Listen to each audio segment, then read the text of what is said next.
Salut tout le monde, c'est Matt Trading et aujourd'hui on se retrouve pour une toute nouvelle vidéo où je vais vous apprendre comment connaître la tendance en trading. Alors tout d'abord, il faut savoir que c'est très important de savoir quelle est la tendance pour pouvoir trader dans son sens, parce que ça augmente grandement votre taux de réussite pour chaque trade, donc vous serez plus apte à devenir un trader rentable sur le long terme. Je vous invite donc à regarder cette vidéo dans son intégralité pour devenir un meilleur trader. On va voir dans un premier temps comment repérer la tendance et de quoi elle est composée. Dans un deuxième temps, on va voir des caractéristiques sur la tendance. Et enfin, le plus important, comment les trader et faire du cash. Alors c'est parti. Alors on va commencer, je vais dessiner la tendance pour que vous compreniez. Donc, il faut savoir que déjà, dans une tendance, par exemple haussière, on va prendre déjà la haussière pour l'exemple et après on fera une tendance baissière. Dans une tendance haussière, le prix va pas faire que monter et pas s'arrêter. Vous pouvez le savoir si vous avez des bases de trading, que vous avez regardé des petits graphiques, vous pouvez voir que c'est jamais arrivé que quelque chose ne s'arrête jamais de monter. Il va y avoir ce qu'on va appeler des vagues d'impulsion et des vagues de correction. Et les vagues de correction, du coup, c'est elles. Et elles sont plus petites que les vagues d'impulsion qui sont ici. Et donc dans la tendance, il y en a plusieurs. Donc il y a une autre vague d'impulsion. Impulsion, correction, impulsion, correction. Bon, vous avez compris, mais là, j'ai pas trop la place de dessiner. Donc voilà, maintenant, on va voir dans cette tendance haussière, premièrement. Donc il y a l'impulsion, la correction, l'impulsion, la correction, l'impulsion, la correction. Ça peut continuer à l'infini, enfin, pas vraiment à l'infini. Ça va stopper un moment, c'est sûr. Mais je sais pas quand. Et du coup, il y a plusieurs choses qui ont des noms dans ces vagues-là. Il y a des points hauts qui sont ici. Voilà, un point haut, deuxième point haut, troisième point haut. Et des points bas qui sont là, hop, point bas, point bas, point bas. Enfin ici on sait pas, c'est un point bas, ça va descendre encore plus ou remonter. Donc celui-là, on le compte pas encore parce qu'on sait pas ce que le prix fait ici. Donc ici les points hauts, on va les appeler les high parce que le trading c'est en anglais, c'est comme ça que ça s'appelle, high. Et ici c'est un point haut plus haut que l'ancien, donc c'est un higher high. Et ici pareil, point haut plus haut que l'autre point haut, donc higher high, donc double H, c'est l'abréviation. Ici les points bas c'est des low. Du coup, L, un low qui est plus haut que l'ancien, c'est un higher low, donc HL. Vous n'êtes pas obligé d'apprendre les abréviations, hein, c'est juste pour moi, dans les vidéos, je les utilise souvent. Voilà, donc, pour qu'il y ait la tendance soit haussière, il faut que les hauts soient de plus en plus hauts et les bas de plus en plus hauts aussi. Et voilà, donc, dans une tendance baissière, il y a l'impulsion qui est vers le bas, correction vers le haut, plus petite que l'impulsion, impulsion, correction, impulsion. Enfin, après correction évidemment, mais bon. Voilà, et ici, il y a les points hauts, ici, hop. Voilà, celui-là, on va le comptabiliser. Il y a un point haut, deux points hauts, troisième point haut. Allez, on le compte celui-là aussi. Ici, il y a les points bas, donc les low. Un low, deux low, troisième low. Donc, low. Et là, c'est un lower low. C'est un low qui est plus bas que l'ancien. Donc, ça s'appelle un LL, lower low. Celui-là aussi. Et ça, c'est un high du coup, parce que c'est le point haut. Et là, c'est un lower high parce qu'il est plus bas que l'ancien point haut. Pareil, low high, low high. Oh désolé, si j'écris mal, j'ai pas ma souris aujourd'hui, du coup je suis obligé de faire avec le trackpad sur mon MacBook. Mais bon, voilà, donc voilà. Maintenant on a vu la tendance haussière, c'est des higher high et des higher low. Donc des points hauts de plus en plus hauts, des points bas de plus en plus hauts. Et la tendance baissière, c'est des points hauts de plus en plus bas et des points bas de plus en plus hauts. Voilà. Maintenant que je vous ai dessiné, je vais vous montrer sur le graphique ce que ça donne. Hop hop hop, avant de continuer la vidéo, je voulais vous parler de Bybit. C'est ma plateforme préférée pour faire du trading et je vous la conseille fortement. Comme vous pouvez le savoir, en France, le trading sur Binance est devenu très restreint. Alors je vous conseille Bybit parce que c'est un équivalent de Binance. En plus, en vous inscrivant avec mon lien, vous aurez du cashback sur tous vos trades. Vous avez le lien dans la description de la vidéo. Allez, je vous laisse. Pour vous montrer, sur le graphique, je vais utiliser cette tendance. Alors, je vais vous laisser deviner en commentaire si c'est une tendance haussière ou baissière. Je vous laisse quelques secondes. 1, 2, 3. Non, c'est bon, non, j'ai pas le temps en fait. Moi, je fais ma vidéo.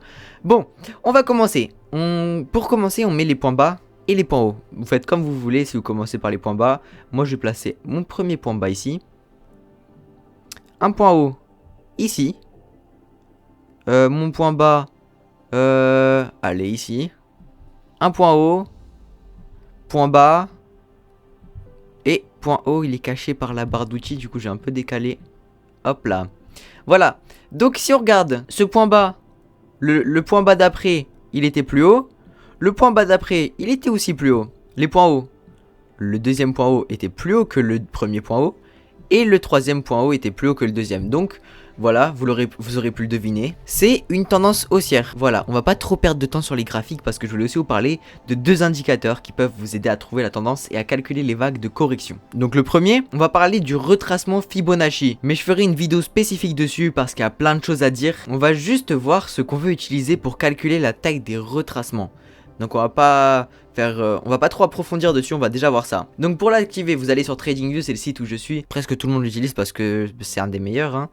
Donc, et vous allez ici dans la barre d'outils, et il y a le retracement Fibonacci. On le prend, on le place aux deux extrémités d'un pump. Donc là par exemple, on va venir se le placer en bas et en haut du pump. Tout en haut. Et avant toute chose, vous n'allez pas avoir le même que moi, du coup vous allez aller dans les réglages en cliquant dessus et vous allez sur le petit boulon. Et vous mettez les mêmes réglages que moi, j'ai gardé que le 0,382, 0,618 et 0,5. Il n'y a pas besoin du reste, enfin ça dépend de comment vous l'utilisez, mais moi pour ça j'en ai pas besoin. Du coup je garde juste ça et en le mettant en deux extrémités d'un pump, voilà du coup c'était le haut ici, hein, je l'ai mis à ce niveau là. On peut voir que le prix il est redescendu en faisant sa correction pile sur le niveau du milieu. Parce que regardez, là il y a eu le pump et la correction. Enfin l'impulsion, la correction. Et la correction est pile venue se placer sur le niveau 0,5. Et ça veut dire que le prix est venu retracer de 50% dessus. Voilà. J'ai aussi brièvement vous parler des moyennes mobiles parce que c'est quelque chose de très important. Je vois pas comment j'aurais pu faire une vidéo sur la tendance sans en parler. Donc voilà, sur TradingView, vous allez dans indicateur et vous allez écrire EMA. Voilà, c'est les moyennes mobiles exponentielles. Vous prenez la première, hein, moyenne mobile exponentielle. Et vous allez ici sur réglages. Donc déjà, moi je vais changer la couleur parce que c'est vraiment très très moche. En bleu, je la mets en blanc. Voilà. Et la longueur, pourquoi pas, on va mettre, je sais pas moi. Allez, la 200, comme ça on est sûr, c'est une grosse MM. Voilà, maintenant c'est recalculé. Et vous voyez que le prix passe en dessous, au-dessus, en dessous, au-dessus, ça dépend. Et maintenant, je vais vous expliquer qu'est-ce que ça fait en fait. Le réglage sur 200, ça veut dire que à chaque bougie, la moyenne mobile, elle va venir calculer la moyenne des 200 dernières bougies. Parce que je l'ai réglé sur 200. Et elle va se placer au prix. Le prix de clôture des 200 dernières bougies, elle va faire la moyenne et elle va se mettre au niveau auquel elle devrait être. Donc si le prix est au-dessus, ça veut dire qu'il est en moyenne plus haut que les 200 dernières bougies. Et s'il est en dessous, ça veut dire qu'il est en moyenne plus bas que les 200 dernières bougies. Et donc, ça peut vous aider à déterminer la tendance. Par exemple, regardez, là le prix, il faisait que monter. Et quand il montait, ben regardez, il était au-dessus de cette moyenne mobile. Voilà, bon, ça charge pas très bien. Et là, par exemple, le prix descendait. Et on peut voir que bah on était en dessous de la moyenne mobile. Après c'est remonté, on est repassé au-dessus. Donc ça peut être un super indicateur. Il faut juste pas l'utiliser tout seul, mélanger avec du price action. Voilà, je vous ai expliqué quelques petits principes de trading. J'espère qu'en tout cas ça vous aura aidé à améliorer votre trading. J'ai pas trop approfondi, je ferai d'autres vidéos plus approfondies. Mais là je voulais faire vraiment une vidéo, comme c'est la première de ma chaîne YouTube, où on voit un peu l'extérieur des choses, que je rentre pas trop dans les détails pour pas vous embrouiller si vous commencez. Enfin j'ai pas envie de vous embrouiller quoi. Et du coup, si la vidéo vous a plu, n'hésitez pas à la liker et à vous abonner pour manquer aucune de mes vidéos, parce que je vais sortir du lourd, vous inquiétez pas, ça arrive. Voilà, c'était Matt Trading, ciao.